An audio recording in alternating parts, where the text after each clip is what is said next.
Oi, oi, glória a Deus, bom dia,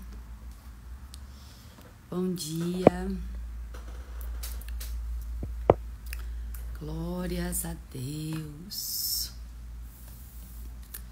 Vocês estão bem? Deixa eu colocar aqui. Mari, como é que você tá? Você tá bem? Oh, meu Deus. Ai, tô precisando dessa unção aí. Glória a Deus. Como é que vocês estão? Vocês estão bem? Glória a Jesus. Glória a Jesus. Ele é bom. Ele é bom. E a sua misericórdia dura para sempre. Vamos iniciar mais um devocional, então. Hoje nós vamos terminar o livro, o capítulo 10, de Marcos, que começamos ontem. Então, para quem não assistiu, já está salvo no canal do YouTube. Aleluias. Deixa eu já ir abrindo aqui a minha Bíblia.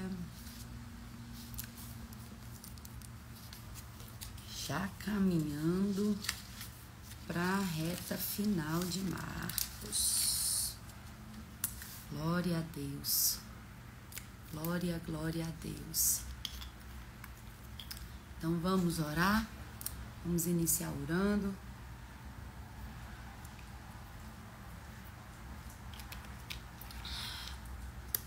Iniciando a nossa semana, Domingo, primeiro dia da semana.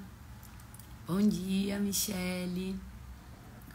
Glórias a Jesus. Glória a Deus. Então vamos orar? Pai, eu quero nessa manhã render ao Senhor graças, porque o Senhor continua sendo bom. Diariamente os meus lábios proclamarão a tua bondade, a tua misericórdia. Estamos aqui agora, iniciando a nossa semana e já pedindo, Pai, e já declarando a nossa dependência do Senhor. Se o Senhor não estiver conosco, Pai, nada conseguiremos fazer. Por isso que não só no dia de hoje, onde culturalmente é o dia do nosso descanso, é o dia em que nos preparamos para, de uma forma cultural, todos adorar ao Senhor. Então, que o Senhor prepare todo este dia e que o Senhor prepare, Pai, a cada um que está aqui assistindo, que o Senhor dê graça, força, ânimo para irem à igreja, para louvarem ao Senhor na comunhão dos santos. Em nome do Senhor Jesus, direciona o teu povo, Pai, para a tua casa. Espírito Santo, obrigada. Obrigada pela tua manhã, obrigada por este sol, por este dia que está maravilhoso. Obrigada, Senhor Jesus. Obrigada, Pai. E eu quero pedir ao Senhor por este devocional que o Senhor nos dê a porção diária de sabedoria, de instrução, de exortação, de edificação. Em nome de Jesus, abra os nossos olhos para o entendimento da Tua palavra e nos conduza, Senhor, nos conduza a viver como o Senhor viveu aqui na terra, a de fato seguir os Teus passos, a de fato seguir o Teu exemplo e que nós possamos sermos conhecidos como verdadeiros cristãos.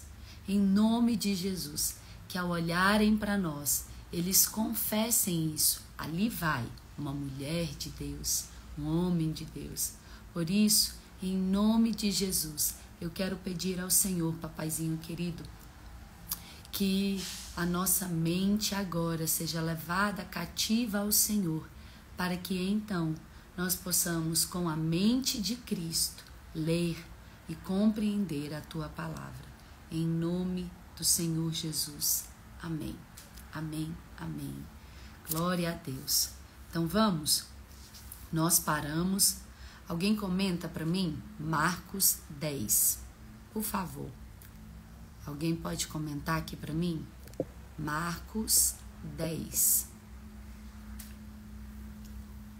E aí, nós paramos ontem, lemos até o versículo 31.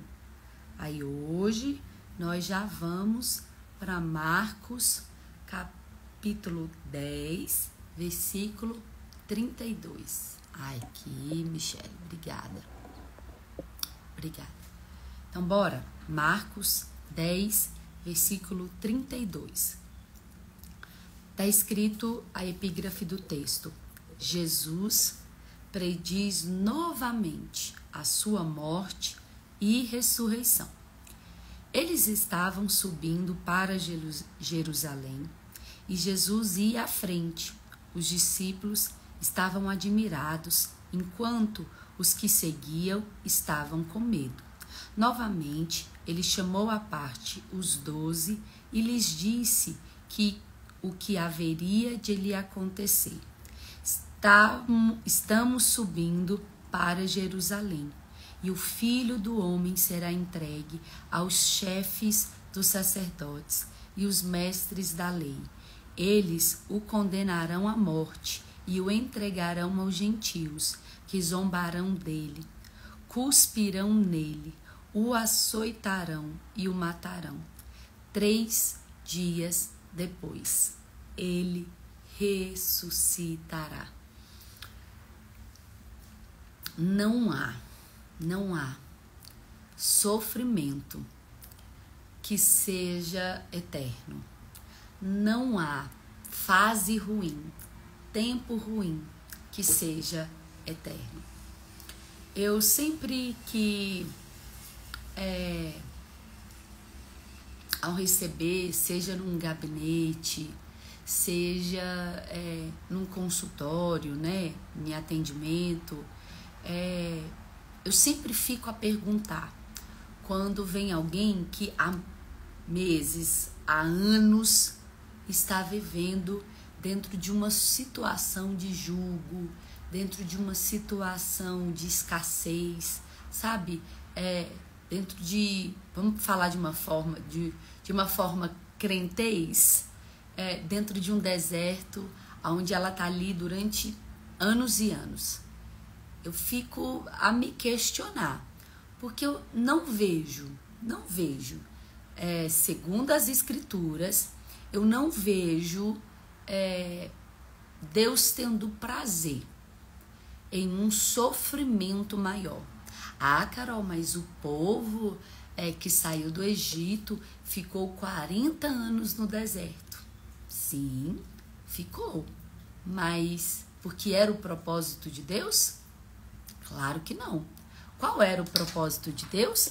Que eles passassem pelo deserto e que após 40 dias eles estariam já a começar a possuir a terra prometida.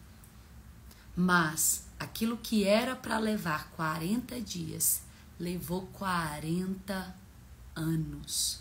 Aquilo que era passageiro se tornou morada de muitos. Aqueles que o propósito inicial de Deus era que todos que tivessem saído do Egito, saído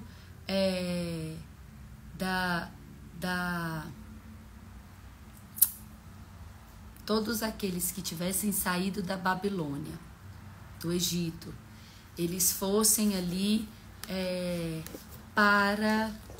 Eita que caiu. Pera, tá saindo aqui. Deixa eu arrumar aqui. Acho que agora vai. Aí, acho que agora vai. Pronto. É porque eu coloquei num lugar e eu acho que tá solto isso daqui. Eita glória. Peraí, gente.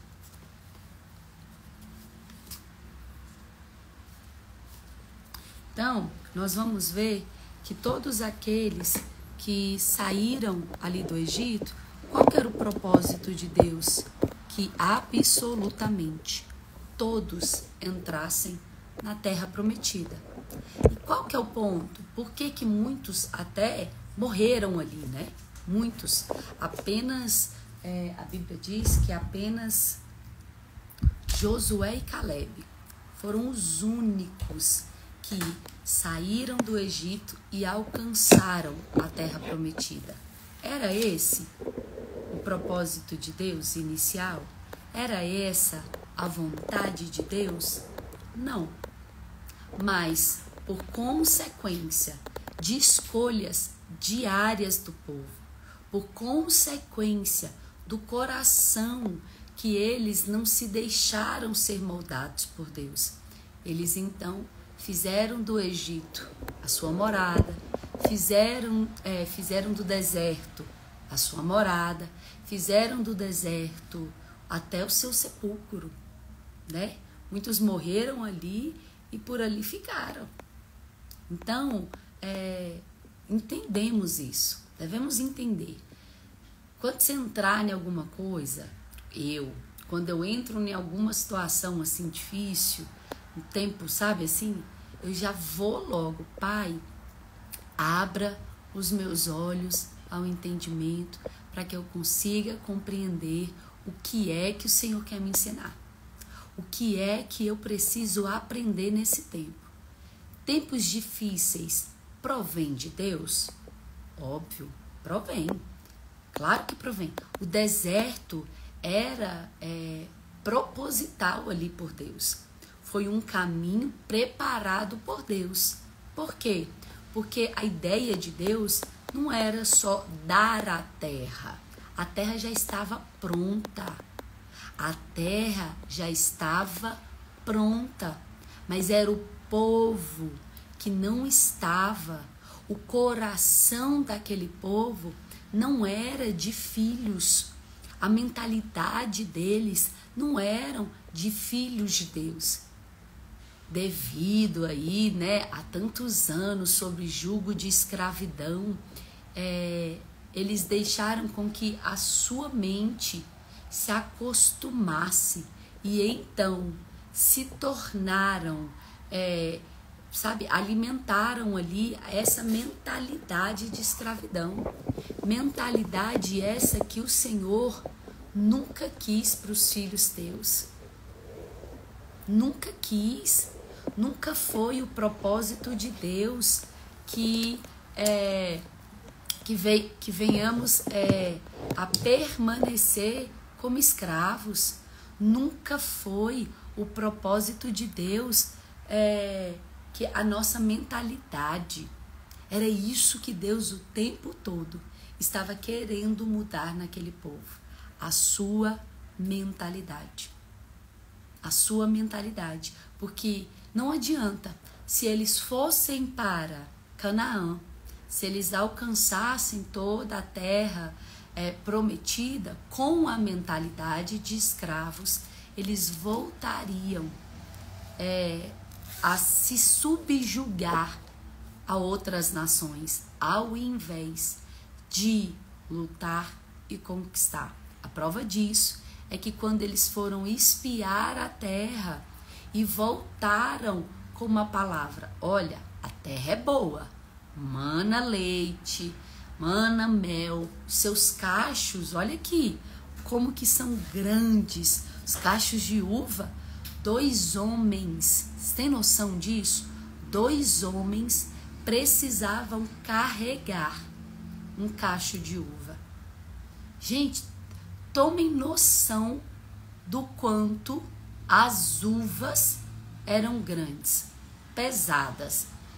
Então, Olha, a terra está pronta, a terra está preparada, mas nela há gigantes, nela há homens muito fortes. Então, qual que era o ponto? Eles saíram do Egito, mas a mentalidade deles não foi transformada. Então, há um propósito para que nós venhamos a passar por sofrimentos. Nós estamos lendo aqui, olha, do versículo 32 ao versículo 34, quando Jesus fala do seu sofrimento. Quando Jesus está ali anunciando, pré-anunciando aos discípulos que ele passaria, ele enfrentaria esse sofrimento aqui. Mas, ao terceiro dia da sua morte, ele ressuscitaria.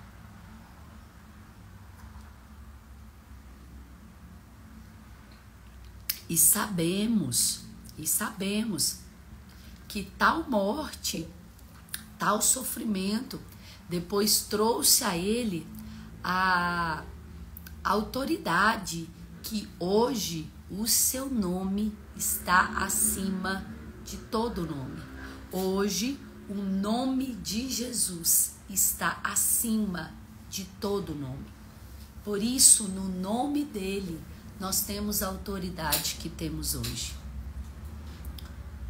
Suportou um sofrimento que foi passageiro. Mais uma vez, então, entendamos isso.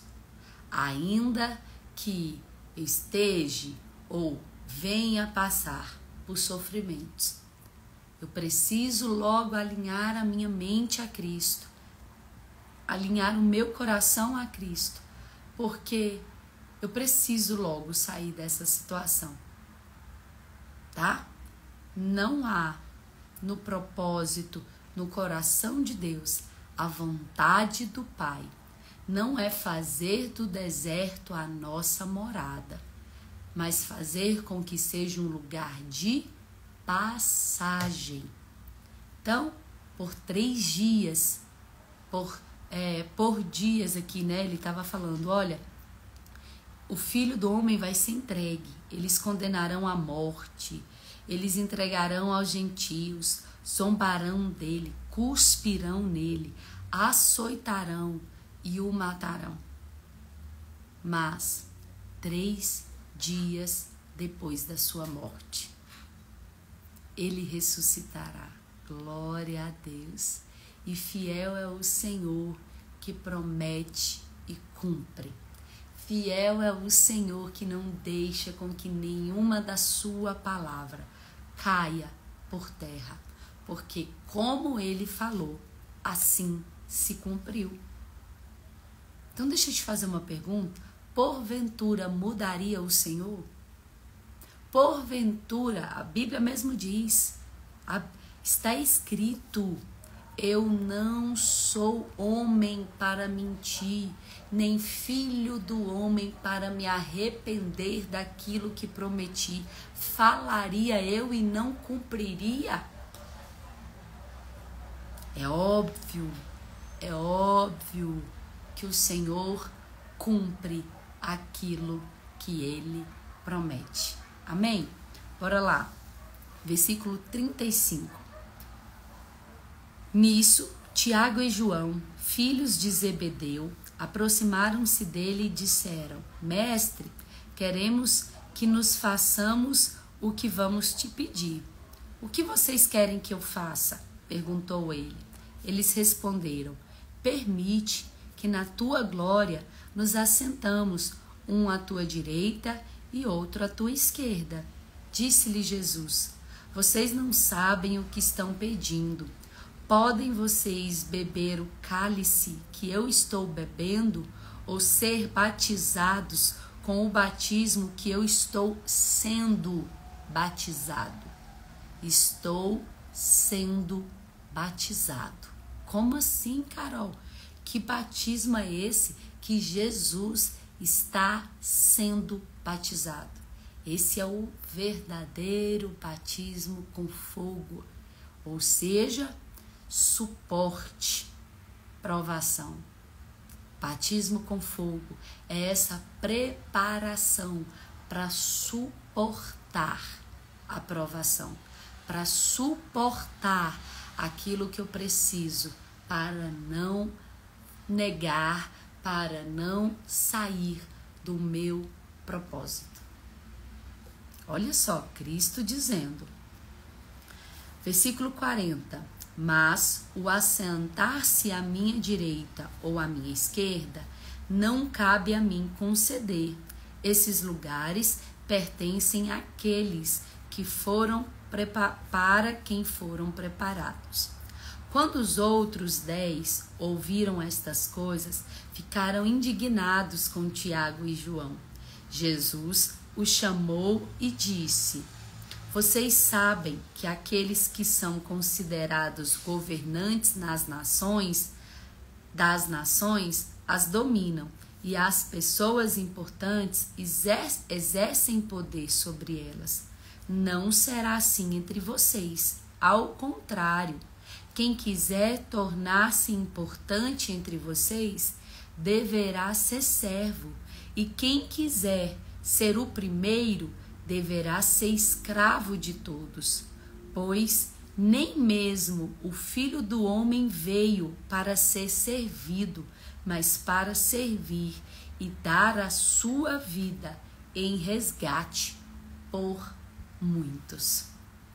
Continua sendo esse o nosso propósito, servir. Continua sendo essa a nossa vocação, servir.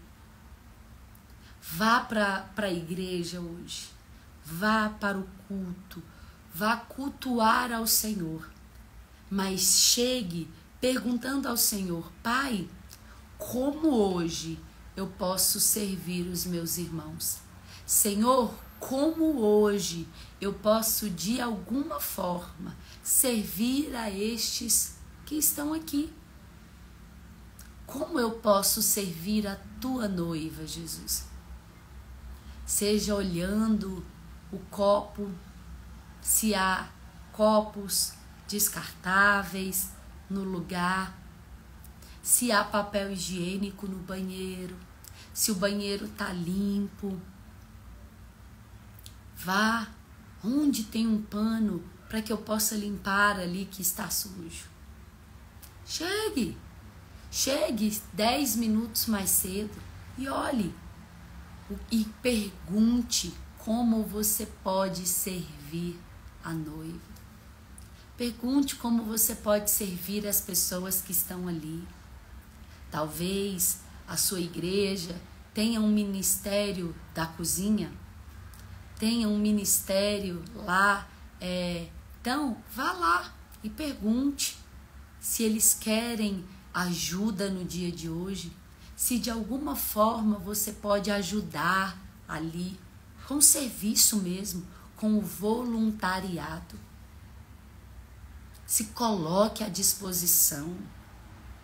Se coloque à disposição para você ver, ainda nos dias de hoje, nós como igreja, por muitas vezes, ainda estamos agindo como Tiago e João. Queremos logo ser servidos, queremos logo os melhores lugares, queremos logo aquilo que há de melhor, sentar logo ao lado. E olha, gente, vamos parar para pensar. Eles estavam pedindo alguma coisa que fosse pecado.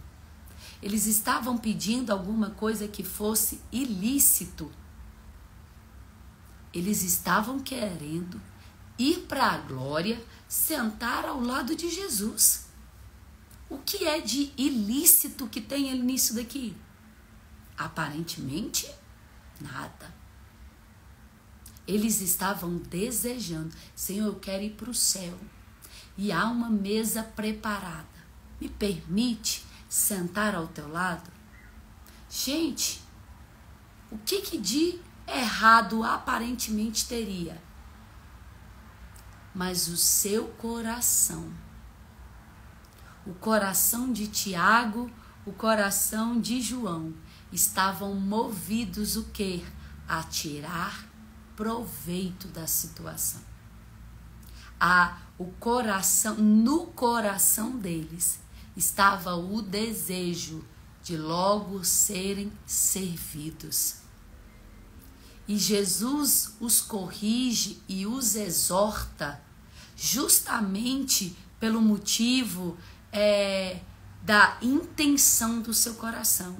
Gente, ao nosso olhar, não teria nada de errado, não teria nada de inconveniente. Eles estavam pedindo para ir para o céu, estavam pedindo para sentar ao lado de Jesus. Mas Ele conhece a nossa intenção. Ele conhece. Tá aí uma coisa que nós não conseguimos fazer, é enganar ao nosso Senhor. Por isso que o nosso coração esteja alinhado ao coração de Jesus, entendendo que se nem Jesus, o Verbo vivo, o Filho de Deus, se nem Ele veio ao mundo para ser servido, por que nós desejamos e alimentamos esse desejo no nosso coração? Por que nós não seguimos o exemplo dele e buscamos aonde é que podemos servir, ao invés de desejar ser servidos? Que o Senhor alinhe o nosso coração, alinhe o teu coração a servir a igreja local, a servir dentro da nossa casa, a servir dentro da nossa família, a servir no nosso trabalho.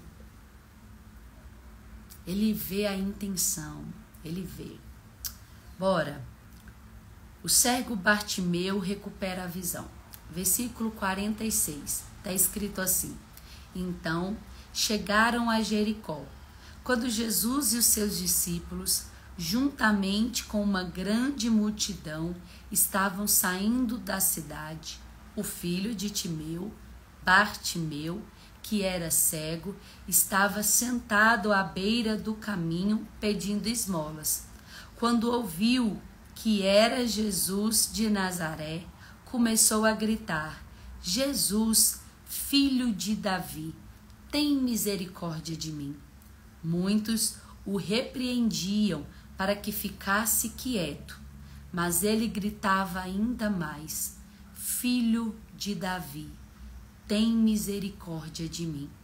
Jesus parou e disse: Chamem-no. Chamaram o cego. Ânimo, levante-se, ele o está chamando. Lançando a sua capa para o lado, de um salto, pôs-se em pé e dirigiu-se a Jesus. O que você quer que eu faça? Perguntou-lhe Jesus. O cego respondeu: Mestre, eu quero ver. Vá, disse Jesus, a sua fé o curou. Imediatamente ele recuperou a visão e seguiu Jesus pelo caminho. Eu gosto muito dessa passagem, principalmente quando nós vemos esse cego, esse homem chamado, na verdade, Bartimeu era o significado de filho de Timeu. Bartimeu não era o seu nome. Bartimeu era essa etiologia que simbolizava isso, filho de Timeu. Então vamos pensar que este filho de Timeu, Bartimeu, ele estava cego, e era cultural daquela época que aqueles que eram considerados deficientes de alguma forma, onde eles não pudessem trabalhar, então vamos pensar que era como se fosse uma aposentadoria do INSS hoje em dia. Então, eu vou lá, atesto que eu não posso trabalhar, que existe em mim alguma deficiência, só que ao invés de receber do governo, como é hoje, né, um salário, pela aposentadoria por invalidez, naquela época, o governo, eles davam uma capa. Eles davam uma capa. Então, todos aqueles que eram inválidos para o trabalho, inválidos para a sociedade, eles recebiam essa capa que davam a eles o direito de pedirem esmolas. Então, naquela época, culturalmente falando, esses inválidos não eram de responsabilidade do governo, do Estado, né? Até porque não existia como se é hoje, mas eles eram responsabilidade da sociedade. Então, davam a eles essa capa e estavam dando a eles o atestado de: as pessoas verão você com essa capa e darão você dinheiro, darão a você esmolas.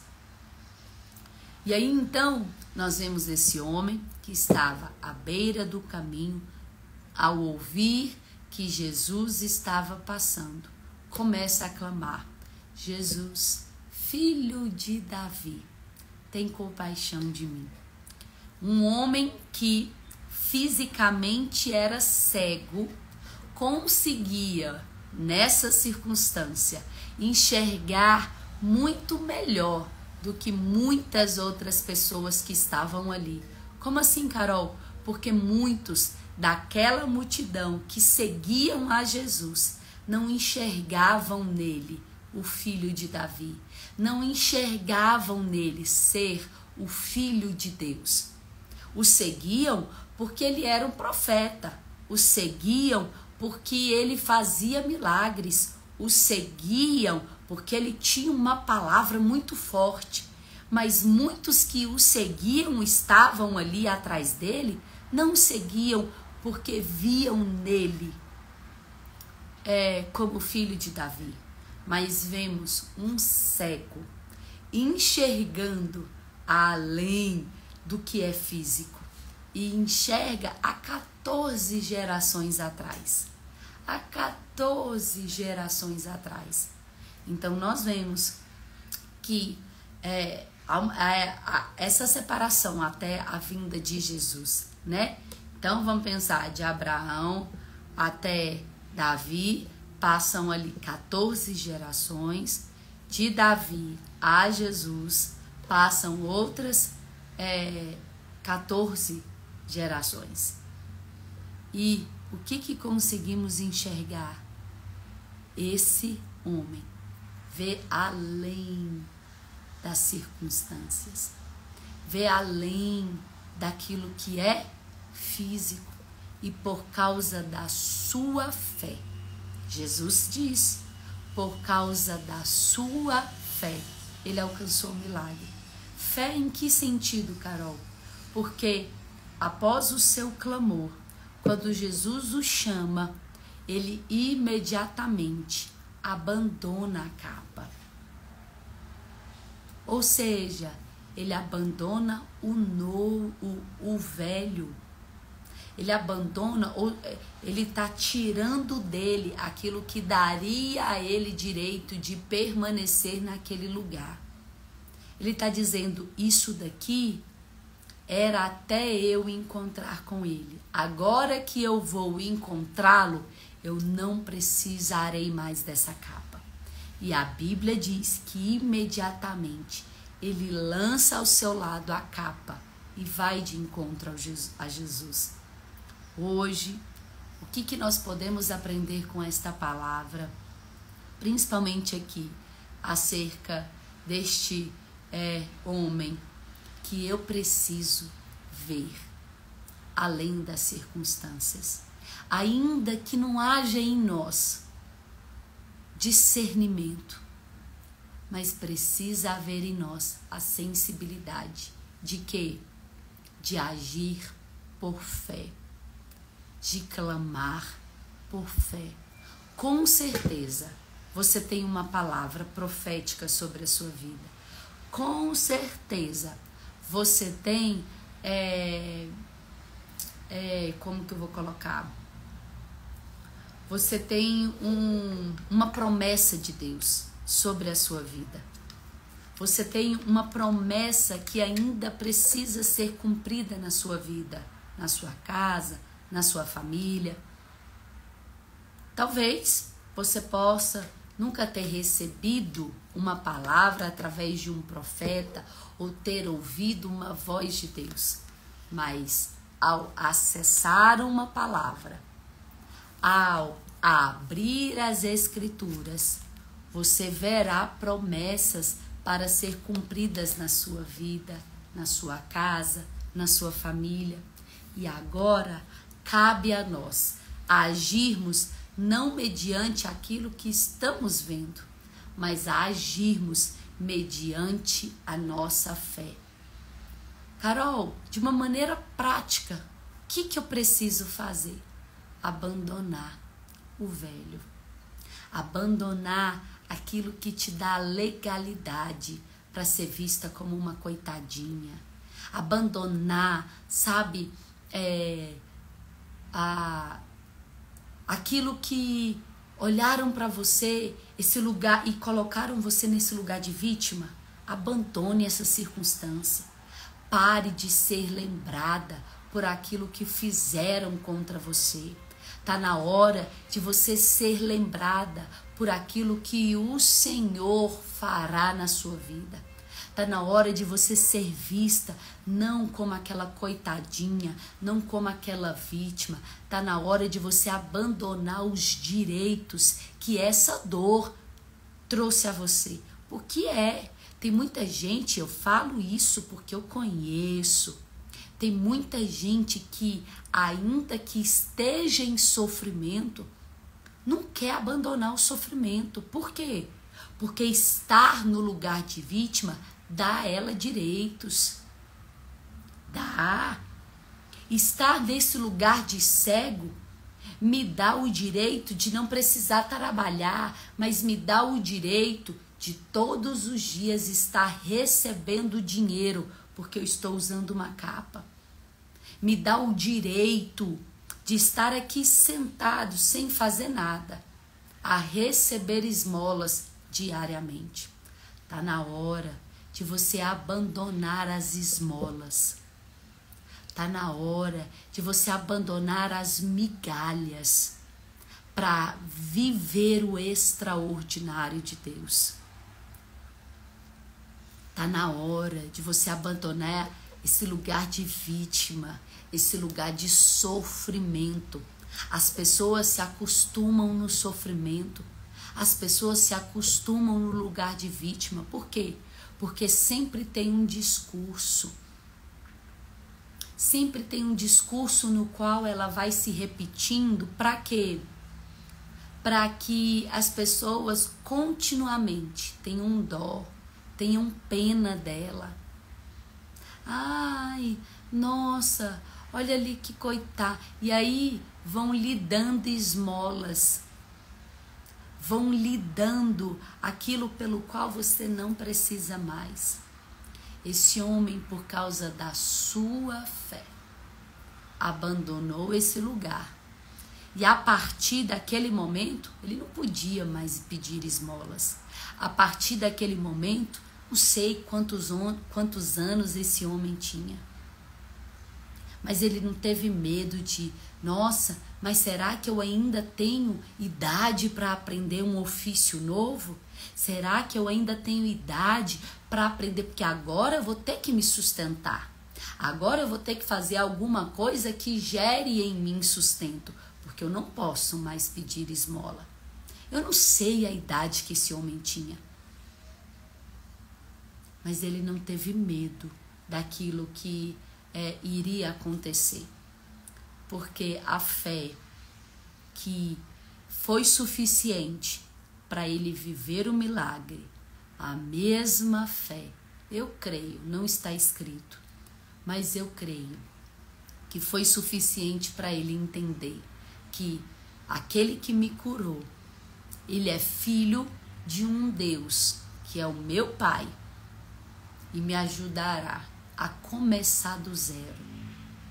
Não sei qual a idade dele, mas estou aberto a começar do zero.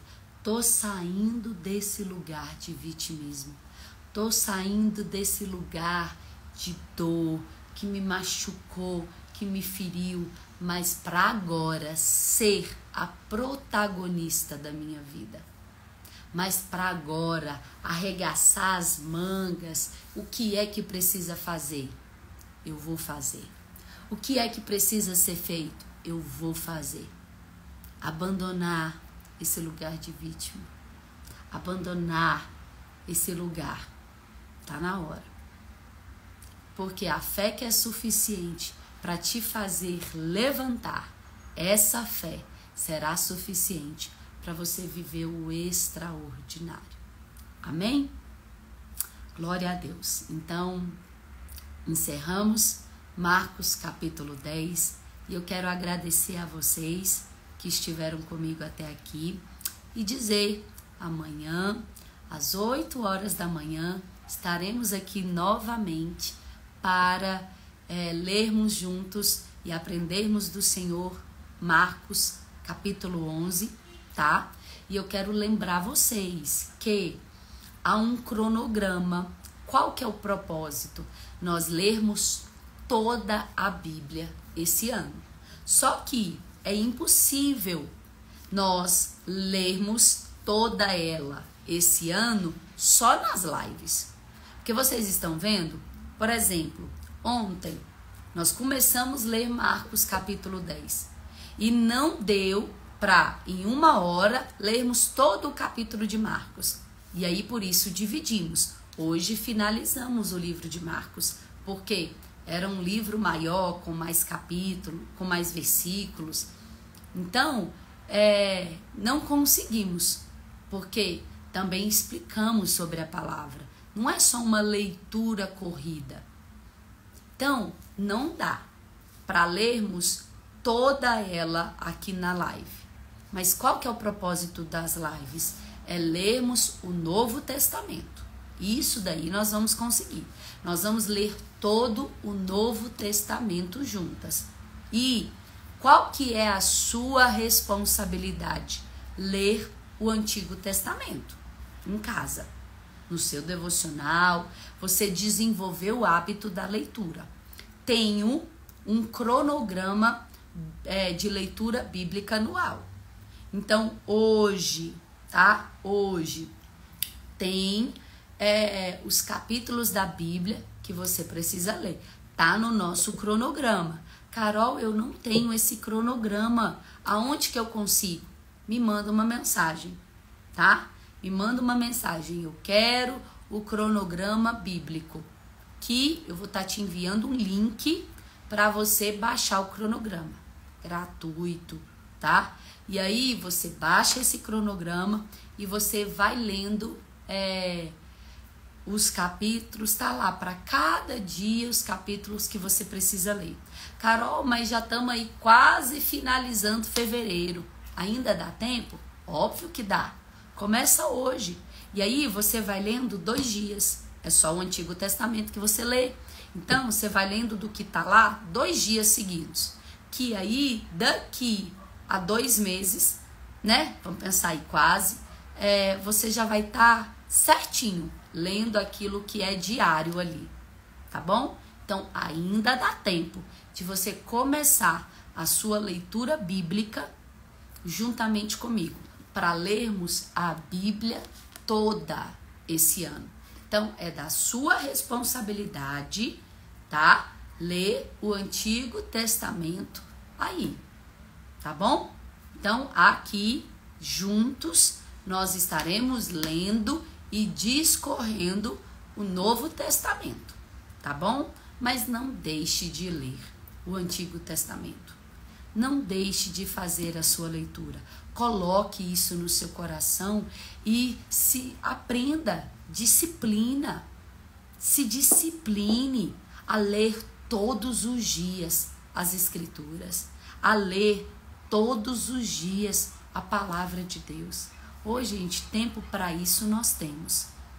Se essa for uma prioridade ao nosso coração, tempo nós temos. Você gasta quanto tempo correndo aqui o dedinho, olhando a vida dos outros, curtindo a vida dos outros? Tempo nós temos. Eu tenho 24 horas como você. Por que eu consigo? Porque é uma prioridade para mim. Faça isso. Coloque essa leitura, coloque a palavra de Deus como uma prioridade na sua vida. Tá bom? Então, obrigada. Hoje, essa live vai ficar salva, porque no Instagram, mas daqui a pouquinho, talvez você já esteja vendo no YouTube, né? Porque eu vou colocar no YouTube, tá bom? Então, depois do meio-dia, essa live já não vai estar no Instagram, vai estar apenas no canal do YouTube, tá bom? Então, você segue o meu canal, segue lá, se inscreva no meu canal, curte, envia os devocionais para sua família, envia os devocionais que são diários no grupo da igreja. Convide outras pessoas a estarem conosco diariamente, lendo a palavra de Deus, tá bom? Então, até amanhã, às 8 horas da manhã. Um ótimo domingo para vocês e bom descanso.